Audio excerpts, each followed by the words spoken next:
It's my great pleasure to welcome all of you to the LSE SU India Forum Entertainment Business Panel. My name is Pranav Bhimsetti, and I'm part of the LIF 2021 team. And today we're going to have like an insightful discussion about two main things. The first one being the globalization of Indian content, as to how we can better cater to the international market. And the second one being the rising influence of the OTT media services within the Indian entertainment industry. Now, this will go on for around 60 minutes, after which we will have we will open the floor to an open Q&A session. Now, before that, I want to take a minute to introduce our organizer for today. LIF, United Kingdom's largest student-led India-centric conference. It has an enduring legacy of serving as an avenue for students to engage with inspiring Indian leaders from across various industries, many years from now. And for today, our panelists are the following people: Mr. Gaurav Gandhi, the Director and the Country General Manager for Amazon Prime Video India.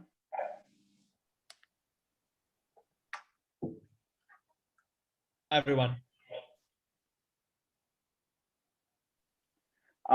Then we have Ajit Andare, the CEO of Viacom 18 Studios. And finally, we have Mr. Alok Tandon, the CEO of Inox Leisure. Hi. We're delighted to have such an esteemed and a diverse set of speakers joining us. We thank you all for taking the time out of your very busy schedule and trying to be with us today. Now, today's event will be moderated by Mr. Gaurav Bahirwani, the founder and CEO of 116 Network, and Akshay Rate, who's a film exhibitor and a distributor. Hey, guys. Now, before opening the floor to our moderators and panelists, I would like to make a note of a couple of things. We request all our panelists to keep their responses within 5 minutes to ensure that everyone gets adequate time to voice out their opinions. The audience, of course, can send in their questions throughout the session through the Q&A box that is present in Zoom. Our team will then pick the most relevant questions for those that our panelists would later address to the Q&A session. Now, without further ado, I turn it over to our moderator, Mr. Gaurav and Akshay. Thank you.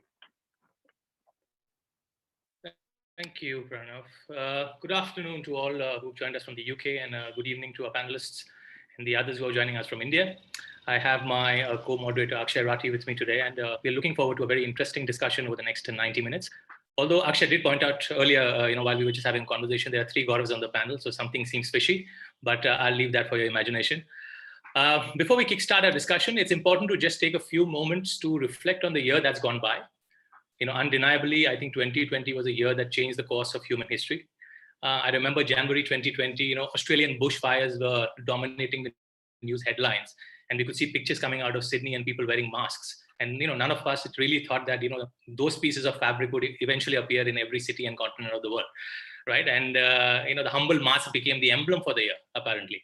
So it was around the same time, March last year, when I think a number of speakers from India were holding a ticket in their hands, just about to fly to London when the world stopped, right? We had no choice, but we adapted to that new reality. Living rooms turned into offices. I think our morning commute became, very different. It was measured more in meters than miles. Our workplaces fitted neatly into our palms, of our disinfected hands, as I would say. So 2020 did change a lot for us. We lost a lot of lives, and it changed the way we mourned, unfortunately. It changed the world of sports. It changed the royal family in Britain, right? Harry and Meghan announced their new careers in LA. And then most importantly, it changed the way we consumed content, right? So let's be thankful that we've all survived, and unmuted by these circumstances today, we are all here at the opening panel of the LSE India Forum 2021. You can all hug yourselves in silence, and we can just start off the session. Akshay, over to you. You can open the panel for discussion now. Thanks. Thank you so much for that introduction, Gaurav. We'll cut the cheese loose and come straight to the point. Alok, we'll, for the convenience, and that's how it works out easily, we'll go by alphabetical order. So we'll make you the opening batsman. Okay, fine. Everyone else is G. So that brings us to you. Alok, it's been a tough year, obviously, and movie exhibition has been one sector that's possibly suffered the most. Essentially among the first sectors to shut down, essentially among the last sectors to reopen. And even till now, it's not been a complete opening up. There are various states in India which are still grappling with, achieving complete occupancy permissions, Right. and a whole lot more. How's it been dealing with the events of the year? The survival strategy, what's it been like? Well, you're absolutely right, Akshay, that we were the first to shut down and we were the last to open. And still, there are lots of states in India which have not given us permission to have 100% capacity. Well, let me tell you, for a business which operates on emotions, both on screen and off screen, there couldn't have been a more severe suffering than remaining shut for the audiences for more than 200 days. Well, I would say that screens went dark and the lobbies fell silent. That's how I can put it. Uh, and just to add to it, that never ever in the century-long history of cinemas, the industry has witnessed a shutdown, which has been so long. And the setback has definitely been an unprecedented one. There were zero cash flows which were coming in.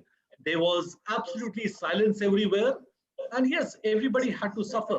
There was not even a single ray of light on the screens which was coming. Well, let me tell you, things were tough. We had a tough time, but slowly we all are coming out of it. The current situation, if you see, in India is slightly improving. We have resumed the operations somewhere in mid-October, and we are witnessing a steady and gradual increase in footfalls, which is happening across our multiplexes. In fact, I'm happy to say that there were a few movies which really had houseful shows. And when I talk about houseful, Akshay, I mean, as per the government protocol, every alternate seat was occupied. So I can name movies like Crack, Red, Solo Down South in India, Tenet, Wonder Woman did amazingly well. And more recently, 3, 4 days back, I can talk about movies like Ruhi, Robert, and Jathi Rathalu. So things are bouncing back. You asked me, how did we fare? Well, let me tell you, um, it was tough for us. No revenues at all. We went back to the drawing board to ensure that how do we make the company survive. We made teams to ensure that how do we go through every line item in our P&L and ensure that that is controlled. How do we see that whatever fixed cost we have, how do we reduce it drastically? So whether it was writing letters to a landlord saying that we will not be able to pay you rent, or at the same time writing to the electricity boards, I'm just taking two diverse things, saying that please remove the minimum demand charges from our electricity bills. We did that. We had to see to it that the company survives. And at the same time, Akshay, we had to take some real harsh decisions where our colleagues and friends were concerned. We had to tell them that for no fault of theirs, we would have to let a few of them go. And if things are nice, we will have them back in our fold. So we fought it bravely. Um, it made us aware of all wastages we were doing as a company, and I'm talking about Inox in particular, and how we can control our purse strings and still do well. And I feel that after COVID, the new company we will start, an Inox 2.0, would be radically different from what it was earlier. And it was all because of the measures we took. We knew that the content will take time to come. We knew that even the producers are waiting for 100% capacity and for that fierce psychosis of people to go away. And only then they will come out and release their movies, and rightly so. A person who has invested hundreds of crores of rupees in his content would like to get the maximum out of it. So we respect that decision that yes, they were taking time and are still taking time to come out with their movies. We are happy that in the last couple of days, a few big marquee movies, the dates have been announced, but they took some time. So I would say that things have been challenging, but today I can surely say that we have literally overcome those dark days and moving towards an area where we all will be able to do well. Uh, Cinemas are not going anywhere. Let me tell you this. Cinemas are not going anywhere. They are here to stay. And especially in India, Akshay, where this is one of the cheapest form of entertainments we Indians have. For us Indians, going out for a movie on a weekend, going out to eat food is the main thing we have as a source of entertainment, because we as a race, we are not an outdoor race. We don't go hunting, we don't go trekking, we don't go biking. For us, what's enjoyment is to spend time with family and friends in an environment where we see things on a large screen. We see our idols over there, and view it as a communal viewing, that we all love to see our stars on the giant screen, and enjoy and see that what they are doing. So this is how I would say that the pandemic has been for us, but going forward, things will surely change, and I'm quite optimistic about it. Thank you, Alok. Lovely insights. Over to you, Gaurav, to take it forward. Let me just follow on. Thanks, Alok, for the insights. Let me just shift on to the digital side now. Consumer spending patterns did, turn upside down, during the pandemic. We've seen some industries just flourish, but most of them have sort of suffered. Right. And the significant currency that changed was the attention of people, right? In particular, fundamentally, pandemic has changed the way we consume video content. Sure. So there's no doubt that the OTT streaming market grew phenomenally over the last 12 months. Let me ask you this, Gaurav Gandhi. When the lockdown kicked in, say, March 2020, I believe OTT platforms like yourselves were perhaps not fully ready to imagine what the following months would bring on in terms of demand, right? And when I say demand, in terms of both subscriptions and the content itself. So I think initially people were watching their favorite content on repeat mode, clearly because there was this urgent need to sort of push in new content. India was locked, shooting was stalled, perhaps a lot of projects were in post-production stage. So correct me if I'm wrong, but I think till June 2020, there was a lull with new content coming out. I've got two parts to my question. One is, how did you tackle the situation internally, bringing changes to the way you operate your business? And secondly, how did you manage to hold back your existing customers, or subscribers rather, from possibly having an affair with, let's say, your competitors at that point? Hey, thank you, Gaurav.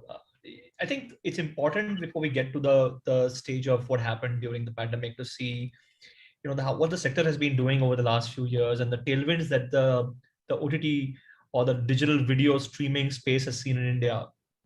At a very high level, the fact is we have a young demographic in the country who's increasingly moving to on-demand content.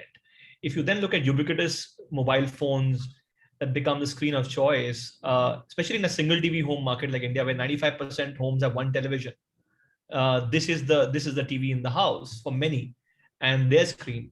And then you add that to the cheapest data in the world, add that to great content and some great work across the board by creators, and the fact that disposable incomes have been growing and people want pay for experiences. So all of that was already in the play, and we saw great momentum coming. That when it came to March last year, a year back, a bunch of things happened. Now obviously people had more time. They had more time at home. They had more. They suddenly had to look at our choices, and many choices were disrupted. So Alok talked about the fact that cinemas were shut. Television, went on repeats because production was such. So we suddenly had a lot of eyeballs, a lot of interest, and we are very fortunate as Prime Video. One, for the fact that we have obviously a large global slate of programming, Indian and international, but we also were very fortunate to have a lot of our shows and originals, in play at that time to come on the service. So whether it was the FOMO Short Sex Season or Patal Lok or Breathe or Bandish Band-Aids, and then eventually later Mirzapur and so on, we had a lot of these shows which were there for customers to entertain them. We also then worked with creators to say, hey, obviously there was the cinema which was impacted, but there were a bunch of films that our audiences were really looking forward to watching. And so we worked with the creators and producers to find a way to get these movies to audiences in India and around the world straight through streaming. So from middle of last year to early this year, we've had 20 movies across 5 languages straight to streaming. So that became a very interesting way for us to get the content they were looking forward to, for our customers. And these range from, we started with Gulabo Sutabo and Shakuntala Devi and Sururai Botru and recently Drishyam and earlier Kuli Number One and many, many more. So we were able to do that. And that sort of, and I'll talk about how that really changed the way the new distribution format came out and what it did for the creators. So that was the other one. We also obviously are fortunate to have a global pipeline of content. So whether it was the season 2 of Boys or many others, and then of course great international licensed content from movies like Joker and many, many more. So I think because of all the global content, local Indian originals, plus licensed content and direct-to-service movies, we were able to actually get a really strong slate for our customers to really enjoy. And I think we've been very fortunate to be able to do that in this time. So I'll take a pause there for any follow-up that you may have, and I can go through some more details. Yeah. Okay, Akshay, you want to continue, and then I'll come back to Gaurav as well. Sure. So, I mean, Gaurav just spoke about, the exciting times that are in store for content creators. So let's move to a content creator, the other Gaurav, Verma. Gaurav, Red Chillies Entertainment, which is the company that you represent and produce content with, has had an exciting time over the last 1 year, creating a lot of content for the theatrical format and for the streaming platforms.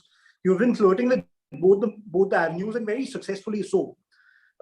Extremely exciting times, without a doubt, for content creators. But how do you go about making a choice about which story deserves to go or can be optimally told on which platform? Do you want to speak about that? So we don't actually put them in buckets to start with. I think we have films and we have series. Films are not necessarily divided into theatrical or OTT now. I think for us, everything is theatrical. We would like to attempt that. And if there is certain film which maybe can travel more on streaming and probably has legs beyond the constitution, beyond the territory that we largely are catering to, I think we may opt for digital. I think it will be more from a reach point of view rather than from a sale. I think we are willing to wait. I think there's certain films that we're waiting with for theatrical to probably gear up. I think hopefully with this last Friday we have seen that. I think hopefully start gearing up with big films coming up in April and May. I think it should be back to at least, if not 100%, maybe to 75% to 60% of pre-COVID. I think then we should be home. I think, yeah. So we are not kind of breaking them now. I think last year, if you say, Gaurav and I think Alok and Ajit might agree on this, the production stopped. I think it's just not for cinemas, it's for everyone. And there's a certain amount of content which everyone promises on a service, whether it's cinemas, whether it's streaming, whether it's television. Unfortunately, television didn't do that much buying, but the only option which was to take the content to consumers was streaming. And that's why producers took that route. And that may continue in future or not. I think that's probably we can discuss that part. But I think everyone will chase theatrical. I think theatrical is something that we all want to survive. I think there is definitely a pressure from streaming on theatrical. It's breathing. The windows are shrinking. It has shrunk over the last 3-4 years. It is shrinking again. I think that's the discussion and debate we will continue to have over a period of time. But yes, we will, I think for us, we will continue to back theatrical and probably focus on theatrical. For long format, which is series, I think we now have the flexibility not to shrink those stories into 2 hours or 2.5 hours. We can probably invest in more characters and we can look at telling those stories through series, which can be 6, 7 or 8 episodes. I think that's what the advantage is. And consumers are also consuming it like a film. I think probably 2 films, which are basically binge watching 3 episodes and 4 episodes simultaneously and finishing off a season, which was a rarity before. So that's the advantage. That's where we'll focus on digital. Films continues to be theatrical. But coming to the earlier point, which was made on content consumption, I think Gaurav made a point on how consumers are consuming content on handheld devices largely. But the good part is, overall the good part is, the more, I think 2 years back or 1 year back, we didn't see this much of content being consumed. We were caught to, within the 4 walls of a household, we have started consuming more content. So average consumption by today on music and streaming is up. That means more content is being consumed. It's about now inviting people out and taking them to different platforms, be it streaming, be it television, be it TVOD, or be it cinemas. So I think in a way, in terms of habit, it's a phenomenal growth in the habit of consumption of entertainment. Question will be, how many can we invite outside and take them to cinemas so that all streams can equally benefit from that change? Just continue from what you said, Gaurav. Sorry, Akshay. I was going to take it back to you. Go for it. So just continuing on the content bit, Ajit, I think this is where I think I'd like your viewpoint on this. From Viacom's perspective, as a studio, you guys have given us very, very interesting and meaningful cinema over the years. I know you have your alliance with Paramount Pictures as well. You've got us those to watch here in India. But I realized that in 2018, you stepped into the digital content space with Tipping Point. right? And you also have your own platform, which is Woot. Jamtara was probably one of the best contents that we've seen coming out from your side. So as a major studio, normally, big budget films usually take priority, and you deeply rely on the box office revenues to sort of recover your cost and, make profits there. But given what's changed in the last 1 year, do you feel that content development priorities would change now? Would you start focusing more on mid-budget films or original content where the cost can be recovered quickly? And you distribute them through probably platforms like the Amazon and the Netflix of the world? Sorry, you'll just have to unmute yourself, Ajit. Sorry. Yeah. I think that's what happens when you listen for a long time. Go on mute automatically. I think that's what has happened with the business as well. It got muted on one side, which is in the theaters. And I think the question that you ask is, for a large studio, does that change the priorities and specifically given our kind of experience? So I think the answer really lies in, studio is a very broad word. And I think traditionally studio model bases itself on a volume play. And on the strength of bringing two things to the party. One is, of course, capital for content, especially high risk content. And second is the ability to distribute it very widely. And I think if those are the two things that you sort of play an emphasis on, then of course your reliance on the big ticket tent pole and so on and so forth tends to take a precedence. So their observation is absolutely correct. But that's a very traditional studio. And I think increasingly with the OTTs also in the run to provide both, in some cases, the capital for risky content making, and phenomenal ability to distribute it much wider than any physical form of distribution, are clearly in a pole position. So this is a storm in which some of us were in boats, some more traditional players were in boats with holes, and these guys were actually on cruise ships. So they have of course had a great advantage of how things have come around. And I think that's the reason that they're actually taking the best advantage of this situation, which is they're not only coming out with new formats, breaking formats, and so on and so forth on the content side, but they're also going to some of the traditional content and trying to put it on their platform, which makes complete sense. For someone like us, however, the journey has been very different because we've actually not been in that sense a traditional studio. And we've always lent a lot more towards content creation. And we've defined ourselves more as a content creator rather than essentially a distributor or a capital provider, which is the traditional DNA. And for us, therefore, Tipping Point, which is our digital arm, which really is an outlet to our content creation ability for the digital format, sort of preceded this entire COVID situation. And in a sense, we were somewhere between the boat with the water and the cruise ship. So we were able to look after a certain part of our business where Tipping Point, of course, thrived, and some of our best content has come in this time. And I think in the next month itself, 3 more series will be out on some of the major platforms. But yes, of course, the theatrical side is where we saw how tough it became. And I think the first challenge was simply resumption of supply side, which impacted almost everyone, whether you were in TV production, film, or series. But as Akshay pointed out, that while supply resumed at around the first half of the year, the demand resumption in the most physical format of consumption, which is theater, is a problem which is yet to be fully solved. So I think it depends on your vantage point. If you look at yourself as a content creator, I think OTT is hugely empowering because it fundamentally attacks distribution. When I have distributed my biggest film, made my biggest film, Padmavat, it went into 80 countries, and we were very proud to say that, look, we took this to 80 countries. But that little series called Jamtara opened in 200 countries. So I think that just lays out the landscape. The sheer solution that OTT provides in terms of distribution is simply going to far outweigh, and with the things that Gaurav outlined, the explosion of the smartphones, data pricing, I mean, the party is just too heavily skewed towards Gaurav, on the right platform. And I think, therefore, for all of us, it's really about defining what you are and which position you want to take. If you are going to be a very traditional studio-driven business, I think there are going to be many challenges on you.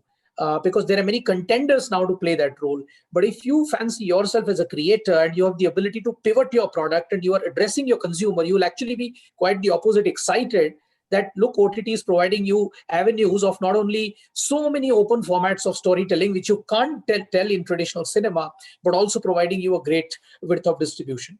So it's really about where you sit in this puzzle and you sit in the mix as to how it impacts you. Thank you, Ajit. Thank you. That was lovely insight. Akshay? If you, sorry, Yes. if you guys allow, I just had to dimensionalize one point Ajit was making to give more context on the distribution and reach for the audience, really. So Ajit talks about the 200 countries, territories, release compared to what a film would release, which was, a few dozen, or what the case may be. But I think it's important to also see that in context of even domestic. The fact is today, Prime Video, for example, is watched in over 4,300 towns and cities in the country. It goes that deep. And when a movie releases, or a bunch of movies release, they're watched in over 4,000 cities and towns. Now that reach is enormous for a film. I'll give you one more dimension. When we got our direct-to-service films from local languages, Malayalam, Kannada, Marathi, Malayalam, Kannada, Tamil, Telugu, and when they were released on the service, within a few weeks, we realized 50% of our audience base for those movies were outside their home states. So what that does is really give creators an option to be able to get their content far and wide, domestically and internationally. So I want to dimensionalize Ajit's point about reach to give audience more context. Thank you. Thank you, Gaurav. Right. Coming back to you, Alok, obviously, with the events that we've witnessed over the last 1 year, where the landscape of the entertainment sector has changed, it's important even for the exhibition sector to pivot and make some innovations to pave the way forward. You want to speak about how you see the exhibition sector tweaking and pivoting to make sure that its survival, or rather its ability to thrive in the future, is sustained. Okay, so actually, let me tell you, as I said, that cinema and exhibition sector will survive and thrive also. There are no two ways about it. But yes, at the same time, a time has come when we have to pamper our guests. We have to ensure that they come out, we de-couch them so that they can come out and watch a movie on a giant screen. So what we've done in the last couple of years, I would say, and yes, because of COVID also, it's become slightly accelerated. Number one, we have looked at marketing of movies in a different way. For example, private screening. Now, these things were unheard of in India earlier, but now because of the advent of COVID, we said, let's promote private screening. Let's ensure that when a person or a family, he comes and watches a movie, he watches with his close friends and relatives, and he feels safe in that entire scenario where he is in. Because remember, as I earlier said, that fear psychosis as of now has not gone, and neither it will go so easily. So things will be looked at differently. And today, just to sidetrack and talk about the marketing, today I don't want to market any movie which talks about the stars or the actors over there. I have to market it in such a way that you come to a cinema hall and you'll have a safe and a hygiene environment. So the marketing strategy has totally changed for a movie. So coming back to your question, Akshay, that what else we can do, I can also say is that we today are ensuring that there's more technology, that if a person or a guest wants to see a movie in different formats, he's able to see that. Whether it's an MX4D, whether it's with LED projection, whether it's an Insignia, which is the luxury theaters, whether it's an IMAX, whether it is with ScreenX, which is where you see a movie on the side walls also. So it's nothing but having new technology and new ways of watching a movie. For example, if Ajit or Gaurav Verma, when they come out with a movie, I would like to sell to one guy more tickets than he would have seen it in a 2D. I would like him to watch a movie in ScreenX also and in LED projection also, so that the same content is consumed in more ways than one. So that's how I think that the entire strategy has changed. Today, we are, I would say, spending a lot where luxury is concerned. We are literally spending a lot where service is concerned, because when a guest comes out, he would like to watch a movie in an atmosphere which is luxurious, where he gets great service, where he gets great food, or whatever he wants is there with him. So what we say that we want to offer a 2.5-hour vacation to our guests. It's something where we would like to literally make him spend, if I can use that word, in a cinema hall for tickets, for food, and for the entire experience which is getting in the exhibition sector. And that, Akshay, is a change which is happening. Earlier, you used to watch a movie only in one format. Today, we are saying there are multiple formats. There are different ways of being served. There are different levels of luxury. It depends on which hall you want to go to and watch the same content. So these are the changes today where cinema exhibitors are making, and that will continue happening. We will continue doing the best to pull a patron from his house and bring him to the cinema halls. Thank you, Alok. On that note, I'd like to come to Gaurav Verma. Obviously, with these new formats coming into play and expanding in terms of the count of them in the exhibition sector, it also demands a tweak in the way we make our movies. I think, if you look at the larger number of movies that have been very successful since the boom of the OTT platforms, there have been a lot of big screen spectacles, immersive viewing experiences that have done phenomenally well. Is that the way forward, or are we still going to be looking at niche, more intimate storytelling coming to the big screen, or is it going ahead the era of spectacles? I think it's a mix of both. You can't just rely or continue to serve one format because that format will die. I think you can have the Marvel superheroes, but Disney continues to churn out animation, which they've been doing it for the last 70 years. So how do you deny one? And how do you basically, the one is going to not replace the following one, or the either way. So, but also coming back to formats, see, I feel formats are limited to, when it comes to what Alok was saying in terms of offering, they're limited to largely probably 3% or 4% of exhibition chains. I think not even exhibition chains. If you put like 1,000 screens, we have probably 3% or 4% of that, not beyond that. But the way we see cinema, we see theatrical, I think it's going to be experience, be it spectacle, be it about experience film, be it about a character film, or be it about slice of life stories. I think it's the experience of you stepping out, going to a social platform, going to a cinema hall with your dear ones, your friends, and watching a film. I think it's unmatched. At the same point of time, I think the ease of watching, which I think Gaurav Gandhi represents on fingertips, is threatening that ease. So I think both will exist. Likewise, you will have big tentpole films which will continue to spend more and more. I think if you see last 2 years of this year, maybe 2021 and going forward, the average budget for a big film has multiplied tenfold or threefold or fivefold. We're spending more on production, not just on actor fees, not just on technical fees. I think a lot of money is going there. So that money is also going for experience. That film has to be seen in a certain way. So that encourages it. But at the same point of time, you will have these lovely stories which will continue to attract. I mean, we can discuss about Andhadhun, we can discuss about Badla. These are also working in 15 or 16 cities, but does that make them niche? But they're still driving 100 crores gross box office in India. So are they niche or are they mass? I think I would still put them in a wider category that they are still driving people to box office. So there'll be all sort of categories, but yeah, I think if question is whether we'll make films which will travel beyond cities, which Gaurav Gandhi is saying is 4,300. We want to make those films which will travel to 4,300 cities and towns, and I think that's what we would like to do. But we'll continue to make smaller films which will appear on cinemas as well as on digital. Right. Back at you, Gaurav. Thank you. So I just want to come back to you, Gaurav, and just want to understand a couple of things. So this whole debate on when theater is going to come back. Alok had a point of view, and I think I personally agree that it's not going anywhere. Theater is going to come back with full swing, and people are sort of going to rush into this much needed change that we all need. But what I want to understand is that while India is clocking this double-digit growth in the OTT subscriptions, sustainability is going to be very critical, right? So do you feel that as life comes back to normal, the demand for OTT platforms that we are witnessing could taper? Is that a possibility? And if there is a possibility, what kind of innovations do you think that the OTT platforms would need to make to hold up the momentum? Thanks. I think first of all, I think I would say that we are at a very early stage of the OTT or streaming revolution in general. We have been, Prime Video has been there for a little over 4 years, but I'm just saying overall, it's really the early stage.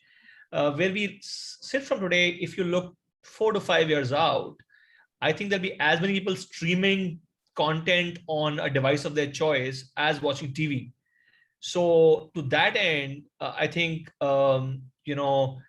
the market segment size is very, very large for one to look at. So that's a sizing of point of people to get to. The other important thing to look at is that OTT does something to content or television the same way that multiplex did to single screens. When you actually got to multiplexes, you were able to you wouldn't have the pressure to build get a film to fill 1,000 seats in a theater, right? So you could then make segmented cinema. From Dil Chahta Hai to Gully Boy, you have segmented cinema, and large to Gaurav Verma's point, it's not like small. They're large. Badla he mentioned, also another as Ajit and his team have done. So I think the segmentation that you saw was a function of a new economic model that came out because of the plexes. Similarly, for streaming is doing to TV in many ways what the TV economic model could not do, because you were bound to create the lowest common denominator programming in a manner because you had one model which was more advertising driven or ratings driven, and nothing wrong or right about it, just that that's the model, right? So you worked in a particular format. With streaming, you actually can segment, and you are segmenting. So think about it like hundreds of millions of users, and then there are many segments of customers, and you super serve that segment of customers who are then ready to pay for that content or watch it with ads, as the case may be.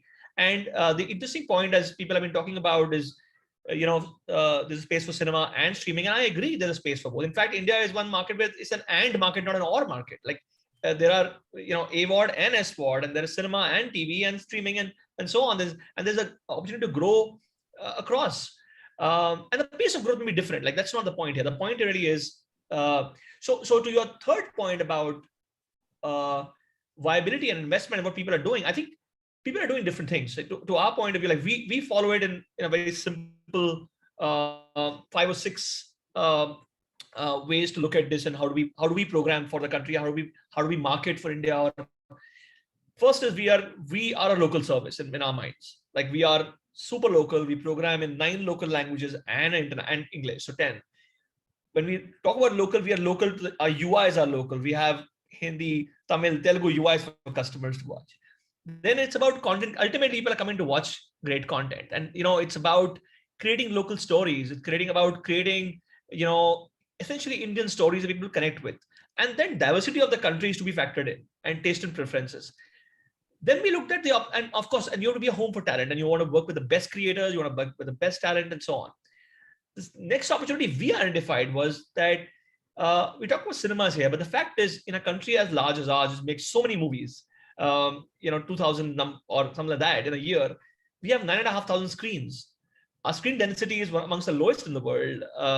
So in that, how do we play a role? We play a role of adding screens to customers to be able to watch those films. The biggest films in India are consumed by 2% people in theaters. The biggest films. Like, how could we add to that audience base? I talked about it real briefly. So we add that. Bring global content to India. We make Indian content globally. Now 1 in 5 viewers of our Indian originals are outside of India. How do we create that as well? And then, of course, ultimately, when you take this, you have to focus on the basics. Have the maximum distribution. Make sure you're available everywhere. When you market, you have to basically tap the cultural zeitgeist. So all of those things. And ultimately, when you bring all this together, and from our point of view, we also have the larger Prime program, which we are part of, which makes it great for customers across multiple benefits. We believe that we are just getting started in terms of tapping on this large market, but also in many ways creating a new segment with our content and users, and giving customers experiences they haven't had in the past. Yeah. So I really think there's a lot of headroom, Gaurav, to grow for us and for everybody else. Just to add on, I just saw that there's been a lot of traction with kids related content. Is that something that Amazon sort of also focuses on, to create content for kids? Is that a generation that you sort of want to tap in? Yeah, I mean, we obviously have content for kids customers, for kids as well. If you look at our profiles, customers can actually choose the profile for kids. You have a section. So of course, from our point of view, we entertain audiences across and the families across. And to the point about interestingly is that while mobile has been is the largest segment in India, we've also seen very interestingly living room consumption growing over the last couple of years. And particularly last 1.5 years, as affordable smart TVs have come in, as streaming sticks have becoming more popular, and that allows customers to be able to watch, especially kids, to be able to watch that content at home on large screens as well, because the phones are not always theirs, but the TV screens, they can use that. So I think we're seeing that as well, and that's an important area for us too. Thank you. Thank you, Gaurav. Thank you. Yes, Akshay. Coming back to you, Gaurav, a very interesting point by Gaurav Gandhi here about catering to kids. If you look at one of the general practices in India, a huge chunk of the content that we make, especially for the theatrical format, possibly 95-96% of it, if not more, is largely directed towards the youth or the population that's 18 and above. Are we doing enough in terms of creating original content in India? Yes, animation is a small niche in India, but in terms of live action films, in terms of the big screen spectacles, in terms of the entertainment creation at large, are we doing enough to captivate the audience that's going to be the paying consumer of tomorrow? And if so, if not, what do you think is the way to get them on board for Indian content? See, in India, kids do watch films which are kind of universal. It's not that they are limited to or defined by an age group. I think they continue to watch, like most of the young stars, they're immensely popular. I think look at the kind of content, look at kind of brands they're promoting. They're largely catering to kids. So like a Varun, who's immensely popular, like his Tiger Shroff, like his Karthik, they're immensely popular, but they've not done a film which is supposed to cater to a probably 3 to 8 or 3 to 11, if that's the age group that you're chasing. So there's a difference in animation. Animation tail is very longer internationally. Animation films don't make necessarily money on theatrical. They largely make money after theatrical, which is not the case in India. We are not yet there. I think we need characters. We need to develop those characters over a period of time. And everywhere across the world, you see, rarely there is a character which has come in last 10 years. These characters existed for some time, and everyone is bringing them back. I think the only thing which I remember is probably Kung Fu Panda is the only character which came like in last 15 years. Like Spider-Man has been around, Marvel has been around. You've got all the Disney characters have been around for some time. So for animation, I think the key is to have a character and not just rely on films, have following across the board. That helps. But in India, if you say that we are not catering to, coming back to your question on catering or not catering to, I think probably a certain age group, I think films are catering to everyone. We do not make extremely violent films. Most of the films that we make are PG or 15, under 15, which a parental guidance is enough. And they are enjoying the music as well as the film. So we are there. One point which I wanted to come back, probably add to Gaurav's point in terms of the reach. See, what's happening is, I think the question will be, our theatrical is dependent on 15 cities. They have enough cinemas. So if someone says we don't have enough cinemas, we have cinemas where the money is actually. So Bombay is overcrowded, Delhi is overcrowded, so is Bangalore, so is Hyderabad. I think excluding Chennai, every city is overcrowded. I think Alok will probably second that. That's where the money is coming from. The question comes, what happens to the rest of them? Where probably a tier 2 or tier 3 or tier 4. Because if you look at the state of Uttar Pradesh, the population sizable, which is 18 crores, Hindi speaking. But how many cinemas do you have? Probably, if you exclude Noida and Ghaziabad, probably 140, 150 odd multiplexes. Same goes for Bihar, Hindi speaking population. Same goes for Odisha, same goes for Bengal. So not Bengal, Bengal is mostly Bengali, but it's dependent on one particular city to get collections. So question will be, if the consumption which is happening on theatrical is the same as on digital, which is basically relying on those 15, 60 top cities where you have penetration, where you have affordability, where you have people can buy streaming, because streaming is not cheap, though we have cheapest data, but to watch 2.5 hours of content across the month, it's not cheap anymore. So if we can go beyond that, I think then entertainment is traveling. That has always been the test, whether it's theatrical, that has always been the test, whether it's television. I think so. Let's see. I think if that happens, I think probably Alok will also invest more into these markets and come up with more multiplexes, hopefully. Back to you, Gaurav. Thank you. Ajit, I actually, I'm just coming back to you. I actually read a report recently which surprised me. It actually said that there are more internet users in tier 2 and tier 3 cities than in the urban markets now. So we spoke about it when we started this conversation, that with the lowest per gigabit data cost in the world, and the demand for content is obviously skyrocketing. With the changing demographics that we see, customer centricity in content creation seems to be becoming important, right, at this stage. How does that affect your content strategy? And perhaps Gaurav Gandhi, you could also throw some light from a platform's perspective, how customer centricity is actually being viewed at this stage.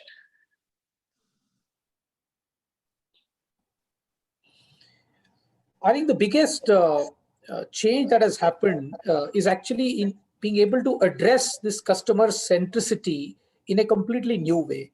So if you see the traditional modes, which I think Gaurav also talked about, whether it was television, the way it's happened in India, or it's been cinema, it's essentially been mass entertainment packaged in more or less standard formats and really sort of squeezing them as much as you can, which is why even if you look at some of our most celebrated stars and films, they all fit into a very strong sort of archetype. So you have an angry young man who will deliver 25 hits, and you have a romantic star who will deliver a certain. So I think the whole entertainment format fundamentally was monochromatic because of the constraint on distribution, because you're only distributing it through these two boxes. And I think you just could not address consumer in any other manner. I think the biggest change is now you're not addressing one single mass. You are actually addressing many cohorts. So your answer to success is not simply one universal story, which will be that one mega hit like a Bahubali or like any other big film, which kind of touches everyone and compels everyone, which is really the holy grail of storytelling, but you can't get it every time. A much easier way and a much more exciting way, or at least if I don't say more exciting, a more enabling way is, instead of finding that highest common factor, you actually address small cohorts of consumers where your customer centricity itself has become now not one but multiple. So you have various segments, your various cohorts, and each of them, they respond to a certain kind of storytelling, and you can cater to only those. And I think this is very exciting from a format point of view, because it places you in the unique position of having that unique access to data, which can allow you to define these cohorts that you're working with, and therefore tailor your programming strategy and take bold calls for content which others might not be able to even appreciate and see, because they do not have that access to that data. That's one. And from a content creator point of view, it actually frees you up from this sort of tyranny of trying to please all and make something which everybody will only cater to, because for a storyteller, the excitement is actually in exploring different ideas. And I think that's the big change that has happened, both when the Plexus came, and as Gaurav was saying, also when OTTs have come, because I can now choose to tell stories which actually don't respect the formats which have been used at all before. I can break formats. The very fact that I don't need to be restricted to a 2 hour actually frees up the whole constraint of screenplay so much, because the biggest constraint of screenplay is that whatever your story be, whether it's about 10 years, 2 months, or 15 hours, you got to condense it in 75 to 80 scenes, which are not more than 2.5 hours. That is a massive constraint. And the moment you go to a series format, you have complex character graphs that you can play with. You don't need to just deal with one protagonist. You could have several graphs. You could take it into 10 episodes. You could actually say, okay, enough and more, done here in season 1. I'll address this in season 2. It's like a candy shop. It's a very exciting place, So customer centricity, if it was like one Arjun who had to, put that whole arrow into the eye of one machli to get that panchali, here suddenly you've got 50 billions of machlis where you just decide which one you want to hit, and you can do interesting things. So it's a very exciting place, from customer centricity as well as a creative point. Thank you, Ajit. Gaurav Gandhi, you want to react to this? Yeah, I totally agree with Ajit. I think it's fascinating, and I think I can give some examples to actually to Ajit's points. So to super serve that segment of customers, if you are able to look at and identify that and understand what the customer wants and able to deliver that well, I can give you 2 or 3 good examples. Like Bandish Bandits would not be people would not think of it as a show that, hey, OTT will bring, but when we bring that show and entertains customers, bring the world of classical music and modern pop music into one, and how that resonates with audience segments across ages for different reasons. So it's a show which goes broad, but touches different customers for different reasons, is one example. Another good example would be, in my view, would be, tapping on to this whole thing about sports docus. And I talked about, the test, which we did really well for us globally in Australia and so on. But we did a one with Kabaddi recently, Sons of Soil, and how that takes a view of a sport, but gives the human factors to it and elements to a team that has not performed as well, and what their trials and tribulations were and how they reacted to it. So I think those are good examples of it. And then you're able to, to Ajit's point about, characters, I think it's also important to see how those characters live in customers' lives, even beyond the moments that they're watching those 10 hours or 8 hours or 6 hours. So Hathiram from Madan Log lives in your life, much longer, or Tamanna from Bandish Bandit lives or Kalim Bhaiya for that matter from Mirzapur. So I think customer centricity comes in many, many ways. It comes in understanding your audience and then going after and serving them with the right thing. And then sometimes identifying latent needs which customers don't articulate well enough, and then you're able to tap onto them. So if I can just add to it, if I can just butt in and say that, Gaurav, you're absolutely right that earlier when you said that it's not either or, it's and. It's theaters and it's OTT. And I totally agree with Ajit when he said that the creativity today of the content creator has been unleashed, because there are more platforms, there are more ways of showing your content on different platforms. And today, if you see in the last 3-4 years, how creativity has improved. And Gaurav, I am with you that I, as a consumer, also spend a lot of time in watching movies and also watching web series, because you've invested in the character. I have invested in Kaleen Bhaiya, I have invested in Guy Tonde, and I want to see what happens after that. And true, Ajit said that they have to compress everything in 80 or 90 frames, which I say is always there, because cinemas are watching it. You're watching a movie on a large screen, you're watching yourself on a giant screen. Even the talent, I think, wants to be appreciated, and all the whistles and talis which we have in India is there on a large screen. But at the same time, new creativity has come in, a new way of storytelling has come in. We have got a new breed of actors, directors, people who have really unleashed and done whatever they could. So it's a matter of not cinema or theater or OTT, but both, and both will survive. And I don't know whether you guys know or not, but there was a study done by ENY for a National Association of Theatre Owners in America. And what they said is that the content, a viewer always keeps on seeing more content. For example, if I'm a lover of movies, I will ensure that I spend an equal time on OTT. And when I'm through with my quota of OTT, I go back to the movie. So it's not either or, it's both and. And the time spent on viewing is more, but at the same time, one section has not cut away the pie from the other. It's both are coexisting, and that will happen in the future. That's what my take of the entire thing is. Right. Alok, let me just pick it up from there and throw a question at you and Gaurav Verma. I'd like both of you to address this. As much as we are evolving with the way we tell our tales, one entity that is essentially chased, whether it's by theaters or by the OTT platforms, to get the big numbers, whether it's in terms of ticket sales or subscriptions, is our stars. Do you think there's a role that the theatrical format, or the fact that a ticket is bought to view that, that content once for that star, do you think the halo of theatrical plays a role in building these stars? Well, today, let me tell you, a star is the content. Today, content is everything. Today's audience has become very discerning, Akshay. They will go and see a superstar maybe on a Friday or on a Saturday, but from a Sunday onwards, if the content is not good, nobody will come inside the auditorium. So answering the question, I'm buying a ticket, yes, first to see a star, but then what's predominantly important for me is the content which I'm going to see. That's important. So I would say that things have changed in the last 3 to 4 years. We have got some people who have done amazingly well, who were not even talked about, but today they are as big as the superstars we have in our country.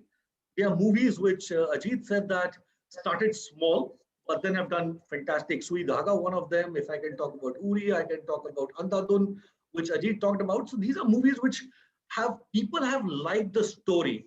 And going forward, Star will be one attraction, but the biggest attraction would be how the story is being told. Gaurav, your take on that? See, it's like sports. You need a superstar to expand, the following, the followers, the reach of the game. Superstars in business are like that. I mean, look at every superstar. They have added territories after territories, viewers after viewers to this business. To discount them, it's impossible. I mean, Gaurav Gandhi will tell you, you need a clickbait. Clickbait will only work if there's a familiar face or a popular face. The format works like this. And for everyone, I mean, today, the expansion of Indian films and international, there's a face attached to it. Within India, the expansion of theatrical, there's a face attached to it. And that's the reason when Alok sets up a cinema and probably wants to announce it, he needs a face around it. He will not chase someone who's not a face on it. So faces are important. What happens is likability of these faces makes your content travel wider, not just on theatrical, but on digital as well as on television, not just domestically, but internationally as well. So faces are important. So coming back to your question of whether theaters have made stars, I think it works both ways. I think slowly and gradually, the actors who are coming in smaller films become stars by the kind of performance they do. They're liked by audience, they bring more people to cinemas, and that's what continues to happen. We have seen the decade of 90s where exhibition, the footfalls have grown. Last decade, the footfalls have not grown that much. I think actors will play a part, but not just content or not just stars. It has to mix of both. Very, very interesting insights. Back to you, Gaurav. Yeah. My next question, I think, is just open to all the panelists. We've spoken about, obviously, theaters. We've spoken about the OTT. We understand that both will exist in their own space because they both have their own importance. There's been a current trend of digital premieres, and Gaurav Gandhi would probably speak a little more about that for us. Then there has been Jio's promise of first day first show, which happened by Mr. Ambani, I think in 2019, and then there's the reopening of the theaters now. How's the market shaping up? Because I read that Warner Brothers for the 2021 slate, they're actually doing a combination of theaters as well as the HBO that they have. They're going to release it, the content on both the platforms. Is a hybrid model possible in India?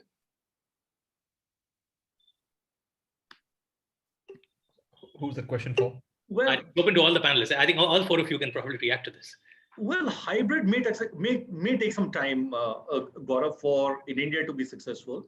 Remember, Warner is doing it for not all their movies, for some of their movies, and that too only for a short period of time because of COVID. See, today, cinemas are not doing well, not because we don't attract people, but because of various other things where people are not coming. It's because of COVID, there's no content being released. So that's the reason.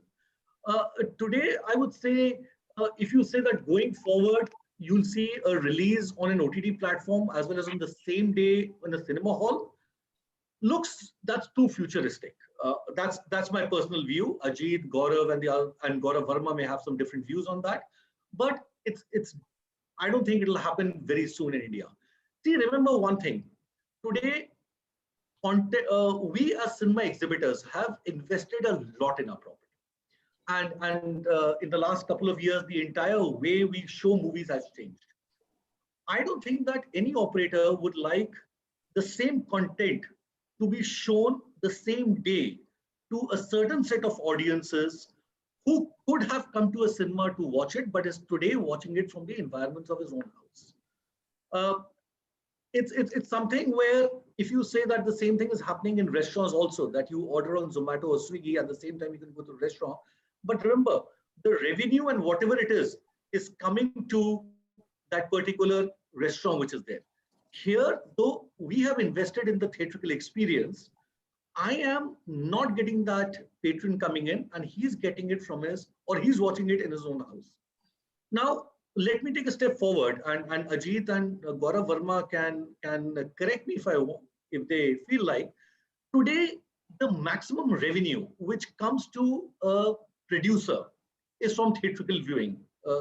Studies show 60 to 65% comes from theatrical viewing, but there's also another thing, the upside of that particular revenue. So today, when you stream it on a different platform, your upside is limited. But when you continue showing it in a cinema hall, the upside is absolutely infinite. We have seen the upsides of movies like Andhadhun, I said. We have seen upsides of movies like Bahubali, like Dangal, like Uri. So these are things which the upsides have been there because the movies have been shown on theater and on the large screen. So I think that in India today is a couple of years away that we have a date release. Warner Brothers is just trying it. I think during pandemic, lots of people have tried everything just to survive at that moment of time. But let's see what happens, because technology changes, viewing habits change. But I think that going out of we as Indians or even across the world, that will continue. And people would be going out to consume entertainment in a different way on a large screen with thunderous sounds and with crystal clear images. So that will continue. Gandhi, I'll take your view in a minute. Ajit and Gaurav Varma, you want to react to this? You are the creators. So I think another point which I want to add to Alok's point of one is simply revenue contribution to the kitty as a producer or content maker, which we are saying that he pointed out it's 60-65% from box office. I think to me, there is one more dimension to it. And that's really about per capita realization of content, and I think that is where theatrical revenue is very important, because not only it's a significant contributor, an overall fraction of the pie, but if you see per capita, a consumer is going out, spending the amount of money for one show, in addition spending on other consumption, food and all, so on and so forth. I think the value that a content is able to extract from a paying consumer, I think it is unrivaled in theater as compared to any other medium, and why so? Because every time you are able to extract value from consumer, there must be a counter explanation for what is the consumer getting. And the answer lies in, and I don't think we have possibly spoken about it enough, is the unique experience in a theater. I think cinema in a dark room and on a large screen format provides you an experience which is first of all out of home. So, today in pandemic, we're all dying to be out of home, whether it's about eating, whether it's about holidaying, or whether it's about even entertainment consumption. So I think the first thing, it's about out of home, and B, it's a larger than life experience. It's a communal experience, and yet it's a solitary experience because you are in a dark room. All of this actually provides something which is not replicable by the technology of either television or a mobile device, which actually offers something completely on another dimension. It offers you convenience. It offers you the ability to not go anywhere, and content reaches you. So I think each of these media are offering something unique, which nobody can contest with on that dimension. So just like an OTT or a TV cannot compete with the kind of viewers experience inside a theater, convenience is not what is the hallmark of a theater, So I think that's why to your question, will the model be hybrid? It has always been hybrid, and there has always been a windowing, and that windowing is really designed to maximize the revenue for all participants in the value chain, and largely the producer, and that's how it will remain. I think what has happened is, because of pandemic, when in your twin engine aircraft, if one engine is not running, I mean, it's no longer twin engine, right? It's got to use the remaining engine. So we are really overreading into this as to what is really going to happen, and OTT is going to run away and theaters are going to become dinosaurs. Simple question is, are theaters offering something which is unique and irreplaceable? As long as that answer is yes, they will remain relevant. And that's why they will remain a very important value creator. That's why stars have not been born in television. For years you had television, and for a moment I leave aside the Indian television because it's always been advertisement driven. But even US television, has it ever produced any stars? Stars have been born inside darkroom theater, large screen formats, and the star ecosystem itself generates a lot of value for many people. So I think there are clearly pluses which are coming because there are things that theaters offer which is unique to them, and that's why those will be preserved. I mean, $43 billion is the revenue from global box office. Nobody's going to abandon that in a hurry, even if the other revenue is almost now equaling it. So I think, to me, that's really the crux of it, that there is a lot that each of these windows have to offer, and they will therefore settle into a hybrid which maximizes the overall revenue pie. And that's the only rational way to doing this. Rest of it is all a very temporary. I mean, as I said, one engine is not working, so you will run on the other one. Varma, you want to have a... Yeah. So what is the hybrid for is the question. Is it to maximize the reach when the basically awareness of the film is it at the peak? Is that the hybrid for? So question is about what do you use hybrid for? See, hybrid can't be about sending the film out to consumers on two platforms. It should be about reach. If it's about reach, it is possible. But the risk is this. On this 4300, which Gaurav mentioned earlier, which is about cities, towns, and villages, we have cinemas in about 2000 or 2100, not more than that. But the problem is if you want to do a transactional, basically saying consumer, you pay and watch this film, I'm sending it to your house. They don't have the means, they're not paying for it. That's the problem. If they could afford to pay, there would be a cinema there. And that becomes a concern. So I think streaming probably will not exist on hybrid. I think is far away. Transactional might, but transactional affordability comes into question. I think that is a problem. If where cinemas are not there, I'll give an example. Something like in Tamil Nadu, if you have to put up a Hindi print film, at best we'll go to 75, 60 location. But if you put the film on transactional, it's going wider. Likewise in Andhra Pradesh, likewise in Mysore, likewise in Bengal, because we can't put up a Hindi film everywhere because it's competing with local product. So we can, but it is driven by geography. It will take some time. I think if we can bring in a little bit of, probably geo-blocking, also affordability, someone can test it. Eventually it will come in, but driven by geography more than by ease. Okay. Gaurav Gandhi, you want to react to this? I think I have multiple points to say. I want to keep it brief. I think first of all, I think we are talking the manufacturer creator language and not the consumer language. The fact of the matter is, there was a much debate about the fact that how will customers actually react when big movies come to theater, go straight to streaming. We have done 20 and others have done many more as well. And so people are watching and enjoying and the reach is growing and the revenues for the creators have also come through that. So I think where I agree with the hybrid model view, I think the hybrid at an overall lens that we look at it, there'll be certain movies we may make the choice to say, we will not want to take this route and want to go to first to cinema and then follow it through, because the experience part Ajit mentioned is super critical. And there's some who say that we may want to take a different route and go straight to streaming or have an earlier collapse window. The fact of the matter is that each medium, to Ajit's point, has to sort of win and compete on in a manner for its best advantage. And I think I don't think window is the advantage. It's the advantage is the experience, convenience, safety, access, reach, many things, right? Window is a result of that. I think the problem is happening is they're putting window before that, as against window as a result of what we want to achieve out of this as creators and as customers. That's one part. So I agree there'll be a hybrid, but a hybrid to my mind is movies making different choices depending on what they believe what they're offering. That's one. Second, I think, is affordability. I think India, I disagree when people say affordability, because I think it's not always about price, it's also about value. Customers in India is about value more than actually price. So when we talk about 4300 towns and cities, these are paying customers who are buying at Prime or Prime Video and accessing it. They're not customers who are getting it free, right? That's one. To Gaurav Verma's point about transactional and SVOD. So yes, there are different models. So this is subscription video where people are buying a service to watch a bunch of content. They may be brought to that service through a show or a movie. There is another model around the world which is transactional.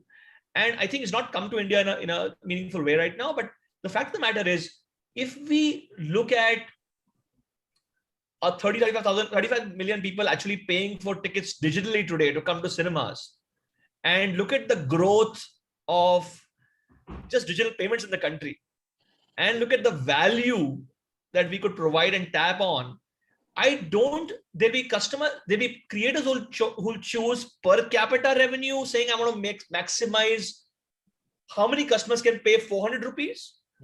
Or there'll be creators who say, I want to maximize how many customers I can get 100 rupees. Now that choice is of the creator who owns the film. I think the models will emerge, but we have to put the customer first and not our thinking on window first, because that's, I think, a little bit counterintuitive in my view.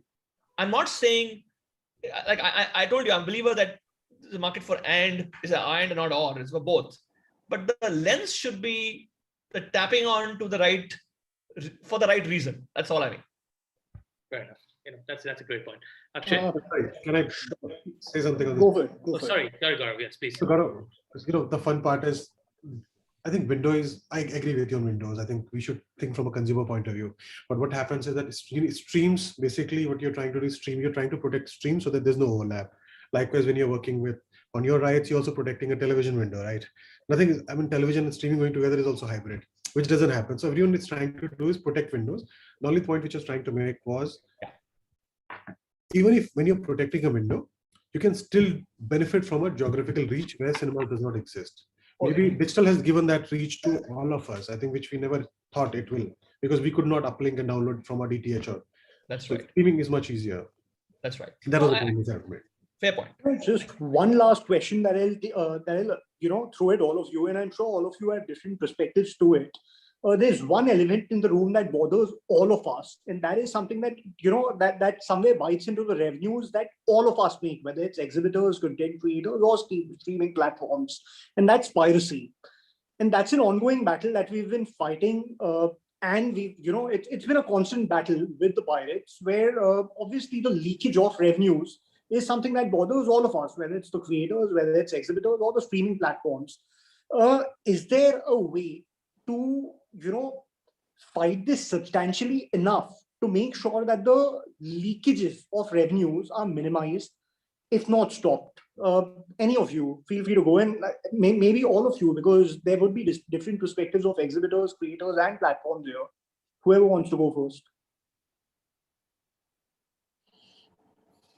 I got a first shot. I think we all, it is a genuine problem, Akshay. I think there's no doubt about it. At one level, piracy gives you an indication of demand, and which is untapped or not being serviced. The other, it's a big loss of revenue for an opportunity for creators, streamers, everybody across the ecosystem, right? I don't think we have all found one magic formula or silver bullet that we can solve for it. We continue to take actions against it, individually, collectively, as industry, and so on. It's the fact that technology at one level is allowing us to do all the things we do, but also is challenging to keep pace with this. I think we do have a combination of our efforts, enforcement, legislation, and all things put together. And I think one of the things important is for everybody to come together and do this. I think individually, when we fight some of these things that we all do, it's our efforts are like a whack-a-mole, right? You keep going after it. And I think this is one area where the industry needs to collaborate way more. And there are many associations like the AS and so on which do that. But I think much more is needed at our industry level as well. And some of the work that at CII and all we're trying to do is to try and find solutions to this. But again, I agree with you, it's a big problem and we need to do much more than we're doing right now. Alok, any thoughts on that? Yeah, actually, I would say the punishment should be harsh. For example, Gaurav is absolutely right. Technology is literally, I would say the way it is, anybody can have a beautiful print. I'm talking from the screen with his phone. So you won't even come to know whether it's a pirated print or not. But if a guy is caught and you come to know who's done it, I would say that the punishment should be harsh so that the next guy who wants to do it refrains from doing it. It's eating away into the entire ecosystem. It's about thousands of crores of rupees being wasted. And whether these are various torrent sites or whether whatever it is, I think they should be blocked. But then you block one, another one pops up. But whoever is caught, the only way I can say is that exemplary punishment. Otherwise, we will all keep on talking about it year on year on year and nothing will happen. And it will only increase because today if you see pirated prints, they're absolutely crystal clear. So that has to be absolutely curtailed. Right. Thank you, Alok. Those have been extremely interesting insights from all of you. Speaking from the point of view of the consumers of this wonderful conversation, I'm sure these plethora of thoughts that all of you have thrown at them have been extremely enriching. I'm sure all the students, all the alumni of LSE and everyone else who's logged in to watch this live is definitely benefiting greatly. with some insights, with some thoughts, with some knowledge that would be very useful for them. So a big thank you to all of you panelists. Thank you to my co-moderator Gaurav for doing a wonderful job. We'll take it. We'll move on to the questions that have been thrown in by the students, and that shall be taken over by Pranav. Over to you, Pranav.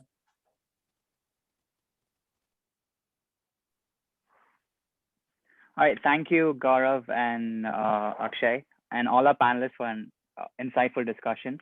So I'll now be asking our panelists some questions that are sent by our audience through the Q&A box. The first question is by Rashmi Diondi. How is success understood for content on OTT platforms? Like the theoretical counterpart has video collections. And also, which business capabilities are primarily vital for OTT players to evolve and sustain in their businesses? And by the way, all these questions are open to anyone. It's not directed to any single specific panelist. So yeah. I could go first, and folks can please add. Your first question was really about success metrics. Was that the right one? Yeah. So I think different success metrics for different things. So if you look at content, you would definitely look at how many viewers came in, how many new viewers came in, how much they watch, did they complete the show, movies, and so on. So those are obvious ones that we look at. I think ultimately there is the tangible that we talk about, and there's the intangible that is about customer love and about fandom. And I think some of the most amazing shows and movies are about the fandom that they generate and how they become part of the culture zeitgeist. Now, these are slightly harder to measure means, but there are many metrics to look at that as well, through social, through your researches that you might do. So I think it's a combination of the hard and soft factors when you look at content of when you look at how many viewers and how much do they watch and so on, but also really how likely are they to come and watch the next season? How many characters have lived beyond?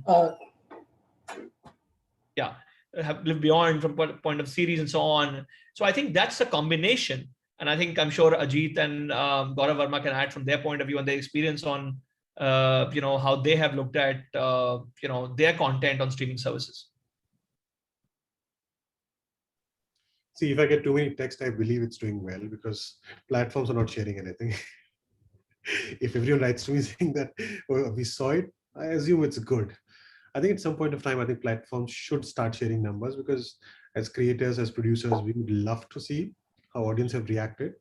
I think we get something which is more on a private note, which I think which is also limited, but we do get some information. But we would love to have more. Do you have a point of view on this? I think it's from a maker point of view, it's fairly straightforward. I think the acid test for a maker is, are you getting into a subsequent season or not, really?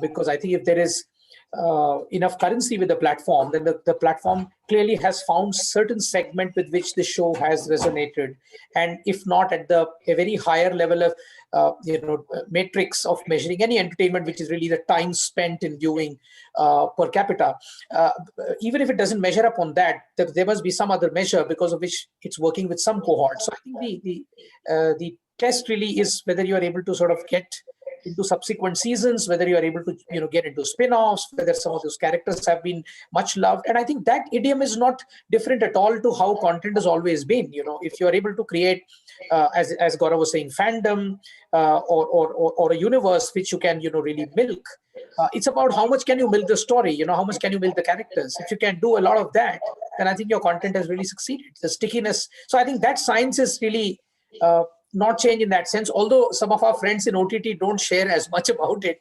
But I think all we get to know is, okay, you get a second season, you're all right. I think social social media does have to give a good external, easily comparable barometer of conversations, of word of mouth, of actually moving from like to recommendation. And I think a lot of that, and therefore with each platform and each service will have their own sort of metrics at the different levels of subscribers and so on. But when you look at it sort of at a lens across the board, you're able to compare that really well. So I think that's another way of looking at it objectively from the outside as well. On that very note, let me actually take this to Alok.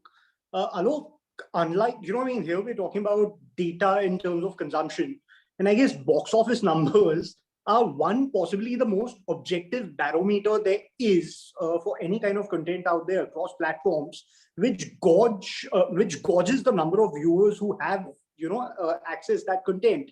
Yeah. But then that data is, it's the talk of the town. Exhibitors or the producers may not speak as much about it as the guy on the street is. What do you make out of that? And does that really build up or add to the excitement around the content? Does that speak about the kind of draw and traction that it that it generates? So Akshay, what are you talking about? You're talking about what people talk about that particular movie outside? The box office numbers, which have become the talk of the town, which everyone from you take a taxi and you'll have a taxi wala speaking about a movie like wo to 100 crore ki achhi hogi. So what do you make out of that? No, absolutely right. So again, these are talk points, and you rightly said that the movie, the moment it hits that magical 100 crore mark, everybody knows about it. Not that people advertise or the producers advertise, but by word of mouth, the word travels, and that buzz gets in more people inside the theater. So I would say that that's a very unscientific way, but that's a very, I would say, a desi way of talking about numbers. And also what I've seen in this industry in the last 20 years, Akshay, is that more than the numbers, people talk about the buzz which is going around. That the buzz, Hindi mein they say the garmi hai picture mein, which means that yes, it's nice, it's there to go and watch the movie, irrespective of the numbers which are there. So you're right, the sales, the footfalls, the net collections, everybody knows about it. But the softer way of looking at it is that buzz or that garmi in that movie, which people talk about, and that pulls in more crowd into the theaters. In fact, I would want to add another point to what Alok said. In fact, sometimes box office numbers are not at all an indicator as well. On the contrary, to the effect of a film. I mean, I'm sitting on a bunch of films like that. If I go by purely my box office footfalls, only 60 lakh people have watched Queen in this country, and maybe 70 lakh people have watched Andhadhun. Yeah. But just see the amount of, popular culture impact it has, the amount of cross-referencing it does in all sorts of discussions. I'm sure more than 60 lakh people have viewed it, Yeah. So sometimes theatrical collections actually do no justice. I mean, look at Gangs of Wasseypur. I don't want to even talk about the box office numbers, They may not be a talking point, but just look at the cult value of the film. So I think certain things, some of these numbers actually don't reveal as much.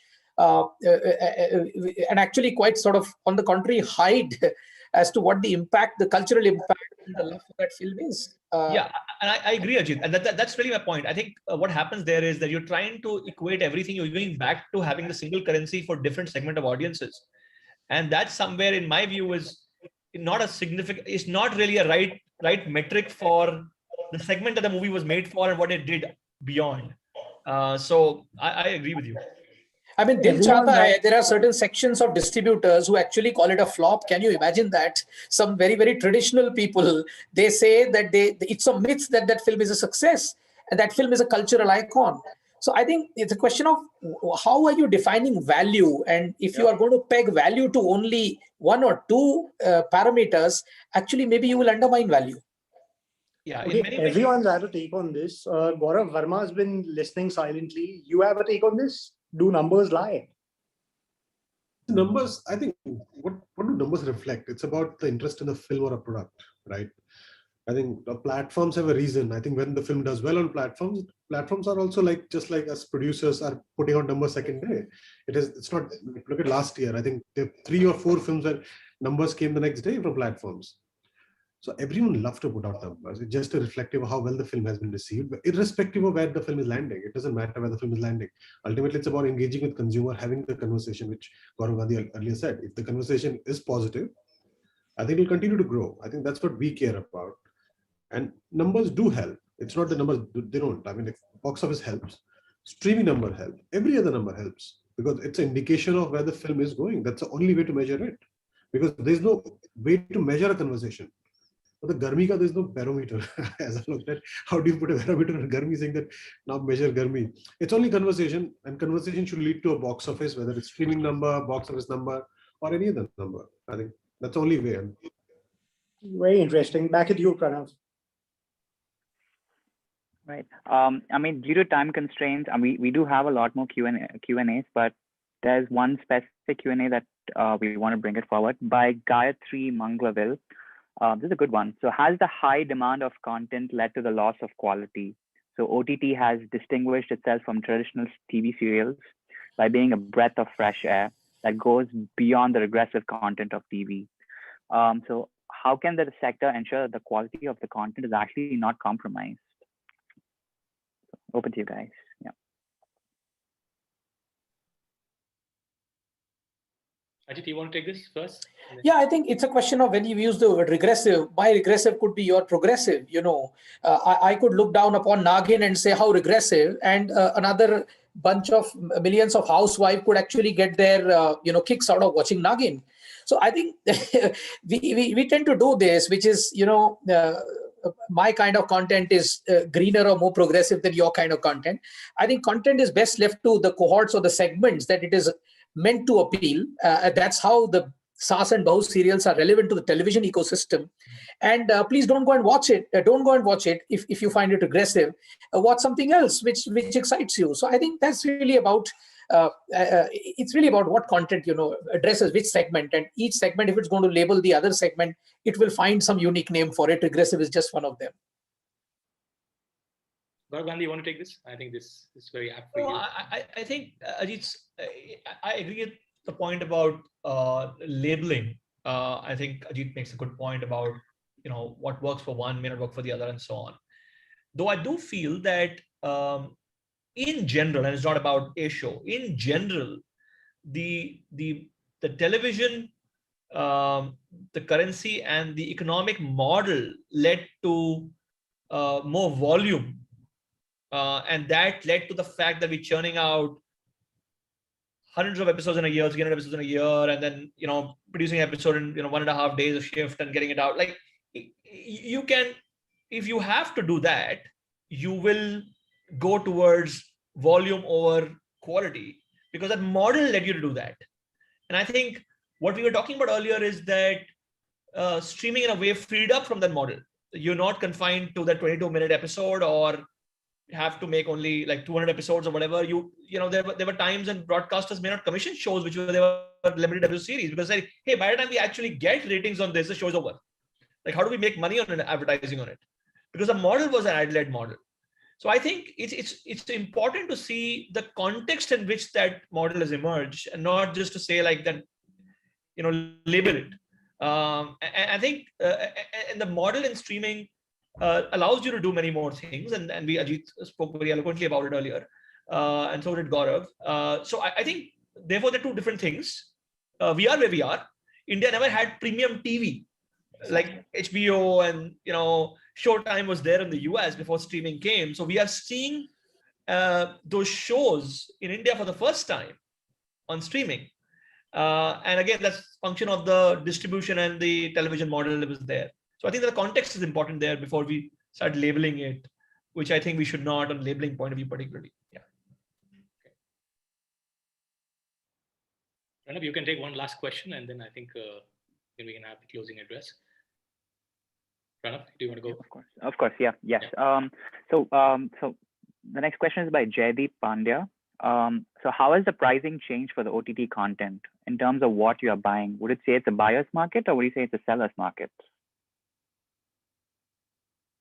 There are more sellers than buyers here, so let the sellers talk first. I was going to come to the sellers first. Yes, sellers. Gaurav Verma, would you like to start?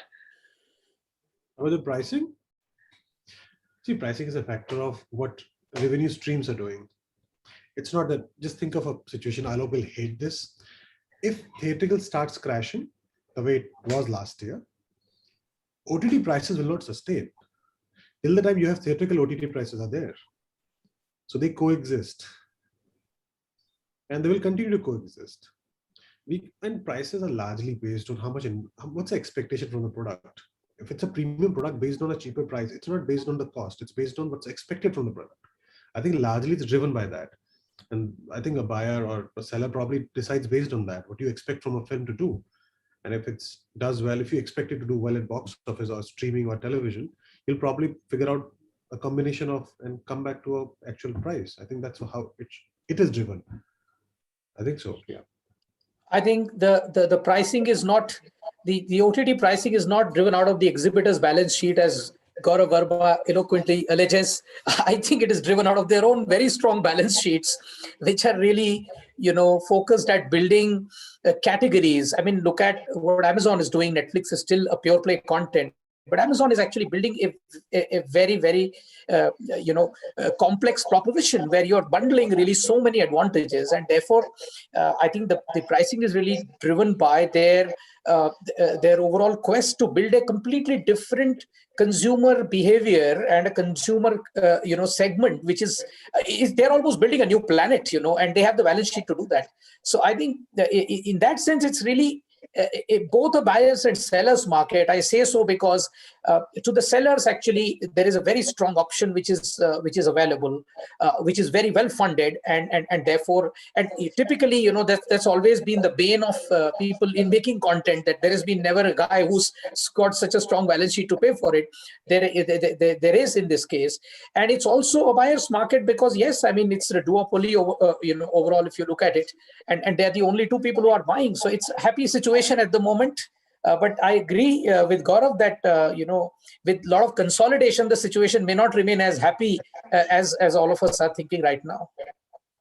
No, so clarifying on this, Ajit, my point was not that it's at the expense of exhibitors. The only thing which I'm saying is, as long as you have exhibition, as long as you have theatrical revenue, just think of a film for an actor who does not have a theatrical release.